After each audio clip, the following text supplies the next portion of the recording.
Hi friends, அனைவருக்குமே வணக்கம். அனைவருமே எதிர்பார்த்துட்டு இருக்கக்கூடிய கூட்டுறவு வங்கியில் இருக்கக்கூடிய நகைக்கடனெல்லாம் தள்ளுபடி ஆகுமா அப்படின்ற எதிர்பார்ப்புக்கு அரசு அதிரடியான ஒரு குட் நியூஸ் சொல்லியிருக்காங்க. நகைக்கடன் தள்ளுபடியை பொறுத்தளவுக்கு அனைவருக்குமே தெரியும். தகுதியின் அடிப்படையில் அனைவருக்குமே நகைக்கடன் தள்ளுபடி வழங்குவாங்க. இப்போ தேர்தல் நெருங்கி வரும் காலகட்டத்தில் இந்த எதிர்பார்ப்பு அதிகரித்து வரும் நிலையில் இப்போ நகைக்கடன் தள்ளுபடி ஆகுமா? யாருக்கெல்லாம் இந்த நகைக்கடன் தள்ளுபடி செய்ய போகிறாங்க? எப்படி நகைக்கடன் தள்ளுபடி ஆகும்? அதே மாதிரி வங்கிகள் இருக்கக்கூடிய விதிமுறைகளை என்னென்ன, எந்தெந்த வங்கியில் இருக்கக்கூடிய நகைக்கடன்லாம் தள்ளுபடி செய்ய போகிறாங்க. கட்டாயம் இது தள்ளுபடி கிடைக்குமா அப்படின்ற எதிர்பார்ப்புக்கு அனைத்து மக்களுமே எதிர்பார்த்துட்டு இருக்காங்க. அதுக்கான ஒரு வீடியோவாக தான் இது இருக்க போகுது. அனைவருமே எதிர்பார்த்த மாதிரி பொதுத்துறை வங்கிகள் இருக்கக்கூடிய ஒரு 8 வங்கிகளுக்கு மேலே இருக்கக்கூடிய நகைக்கடன் தள்ளுபடி செய்ய போகிறோம் அப்படின்ற ஒரு லிஸ்ட் இப்போ எடுத்து வருவதாக ஒரு அறிவிப்பு ஒரு முக்கியமான தகவலாம் வெளியே இருக்குது. திமுக இது வரைக்குமே நிறைய விதமான அறிவிப்புகள்லாம் கொடுத்து மக்களை கவரும் விதத்தில் கொடுத்துருக்காங்க. இப்போ இன்னும் ஒரு சில வாரங்களில் தேர்தலுக்கான தேதி அறிவிக்க போகிறாங்க. அதுக்குள்ளே அனைத்து அறிவிப்புகளுமே திமுகவும் சரி அதிமுகவும் சரி கொடுக்க போகிறாங்க. இதில் முக்கியமான ஒன்று என்ன அப்படின்னு பார்த்தீங்கன்னா, வங்கியில் இருக்கக்கூடிய நகைக்கடன், அதே மாதிரி விவசாய கடன் எல்லாம் யார் தள்ளுபடி செய்ய போகிறாங்க அப்படின்றது தான் எல்லாருடைய ஒரு கேள்வியாகவே இருக்குது. இதுக்கான ஒரு பதிலாக இப்போ இந்த வீடியோ இருக்க போது இது யாருக்கெல்லாம் தள்ளுபடி ஆகும் அப்படின்றத இந்த வீடியோவில் பார்க்கலாம். அதுக்கு முன்னாடி மறக்காமல் நம்முடைய சேனலை சப்ஸ்கிரைப் பண்ணிக்கோங்க. இது மாதிரி வரக்கூடிய டெய்லியுமே வரக்கூடிய நலத்திட்டங்கள்லாம் நம்மளுடைய சேனல் அப்டேட் பண்ணிட்டு இருக்கும். மறக்காமல் நம்மளுடைய சேனலை சப்ஸ்கிரைப் பண்ணி சப்போர்ட் பண்ணுங்கள்.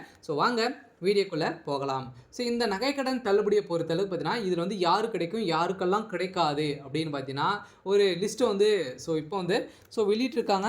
இந்த லிஸ்ட்டை பிரகாரம் பார்த்தீங்கன்னா அனைவருக்குமே நகைக்கடன் தள்ளுபடி ஆகுமா அப்படின்னு கிடையாது. தள்ளுபடியை பொறுத்தளவுக்கு பார்த்தீங்கன்னா அனைவருக்குமே தள்ளுபடி கிடையாது. யாருக்கு தள்ளுபடி அப்படின்னா நீங்கள் பார்த்தீங்கன்னா வறுமை கோட்டுக்குள்ளே இருக்கணும். அதே மாதிரி நீங்கள் கூட்டுறவு வங்கியில் இருக்கக்கூடிய நகைக்கடன் சிட்டாக எடுத்து நீங்கள் பார்த்தீங்கன்னா நகைக்கடன் வைத்திருக்கீங்க அப்படின்னா இது வரைக்குமே பார்த்தீங்கன்னா 5 சவரனுக்குள்ளே இருக்கக்கூடிய நகைக்கடன் தான் தள்ளுபடி செஞ்சுருக்காங்க.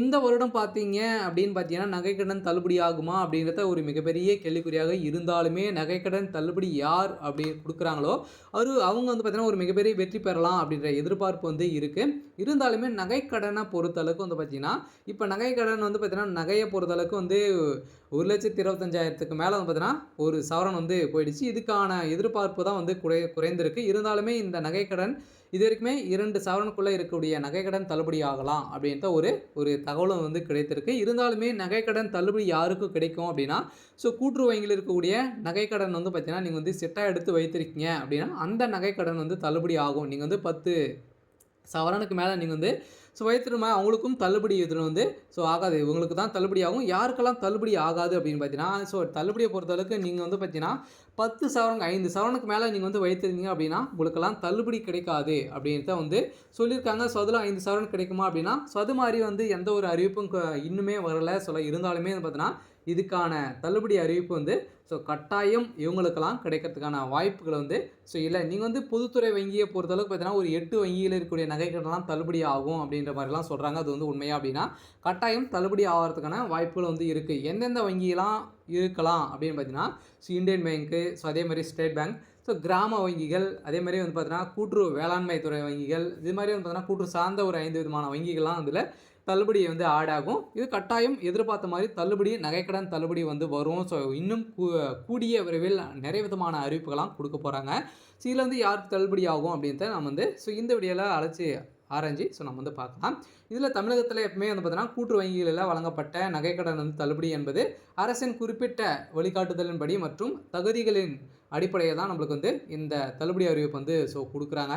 இருந்தாலுமே இந்த தள்ளுபடி சலுகை அனைத்து நகைக்கடனதாரர்களுக்குமே தானாக வழங்கப்படுவதில்லை. மாறாக நலிவடைந்த பிரிவினர் மற்றும் சிறு மற்றும் குறு விவசாயிகளுக்கு மட்டுமே தான் பார்த்தீங்கன்னா தகுதியின் அடிப்படையில் மட்டுமே இந்த அரசாணையில் குறிப்பிடப்பட்டுள்ள நிபந்தனை அடிப்படையில் இந்த நகைக்கடன் தள்ளுபடி செய்கிறாங்க.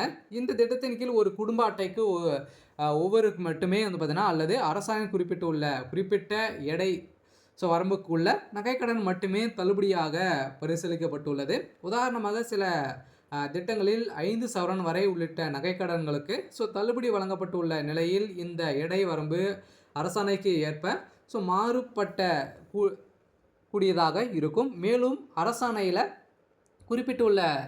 குறிப்பிட்ட தேதிக்குள் எடுத்த நகைக்கடன் தள்ளுபடிக்கு தகுதியானவர்களாக நீங்கள் இருந்திருக்கணும். நீங்கள் பார்த்தீங்கன்னா அவங்க குறிப்பிடுறாங்க இல்லையா, ஒரு தேதி அப்டேட் பண்ணுவாங்க. அந்த தேதிக்குள்ளே நீங்கள் வைத்திருந்தீங்க அப்படின்னா உங்களுடைய நகைக்கடன் தள்ளுபடி ஆகும். நீங்கள் பார்த்தீங்கன்னா 2026க்கு மேலே நகைக்கடன் வைத்திருக்கீங்க அப்படின்னா உங்களுக்கெல்லாம் தள்ளுபடி கிடைக்குமா அப்படின்னா கட்டாயம் ரேர் தான்.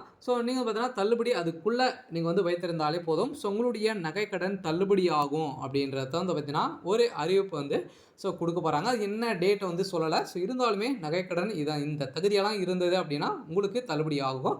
இருந்தாலுமே நகைக்கடன் தள்ளுபடியை யாருக்கு கிடைக்கும் அப்படின்னா கடன் பெற்றவர் உண்மையில் தகுதியானவரா என்பதை உறுதிப்படுத்த அவர்களின் குடும்ப விவரங்கள் விரிவாக ஆய்வு செய்யப்படுகின்றன. குறிப்பாக குடும்ப உறுப்பினர்களின் யாராவது அரசு பணியில் உள்ளார்களா, வருமான வரி செலுத்துகிறார்களா அல்லது குடும்ப சங்கங்களின் நிர்வாக பொறுப்பில் உள்ளார்களா என்பதும் சரிபார்க்கப்படுகிறது. இத்தகைய பொருளாதார வசதி மற்றும் அதிகார நிலையில் கொண்டவர்களுக்கும் பொதுவாக இந்த தள்ளுபடி சலுகை வழங்கப்படுவதில்லை. தள்ளுபடி நடைமுறையும் போது சம்மந்தப்பட்ட கூட்டுறவு வங்கி அதிகாரிகள் மற்றும் தணிக்கை குழுவினர் அந்த வங்கியில் உள்ள கடன் ஆவணங்கள் முழுமையாக சரிபார்த்து தான் நம்மளுக்கு தள்ளுபடி வழங்குவாங்க. இந்த நகைக்கடன் வழங்க நடைமுறைகள் என்ன அப்படின்னு பார்த்தீங்கன்னா, கடன் பெற்ற தேதியிலிருந்து கடன் வழங்கப்பட்ட நோக்கம், அடகு வைக்கப்பட்ட நகையின் எடை போன்ற விவரங்கள் அரசாணையில் குறிப்பிட்டுள்ள நிபந்தனை அடிப்படையில் ஒப்பிட்டு சரிபார்த்து இந்த விவரங்கள் அனைத்துமே பார்த்தீங்கன்னா கணிசமாக ஆதார் எண் மற்றும் குடும்ப அட்டை எண்ணுடன் இணைக்கப்படுகின்றன. இதன் மூலம் தான் ஒரு நபருக்கு ஒரு குடும்பத்திற்கு பல்வேறு கூட்டுறவு வங்கிகளில் நகைக்கடன் பெற்று முறைப்படியாக தள்ளுபடி செய்கிறாங்க. இந்த தகுதியின் அடிப்படையில் தான் இந்த நகைக்கடன் தள்ளுபடி ஆகுது. இதற்கு பிறகு பயனாளிகள் தங்களது அடையாள சான்றுடன் சம்மந்தப்பட்ட வங்கிகளை அணுகி தேவையான நடைமுறைகளை பூர்த்தி செய்து தங்களுடைய நகைகளை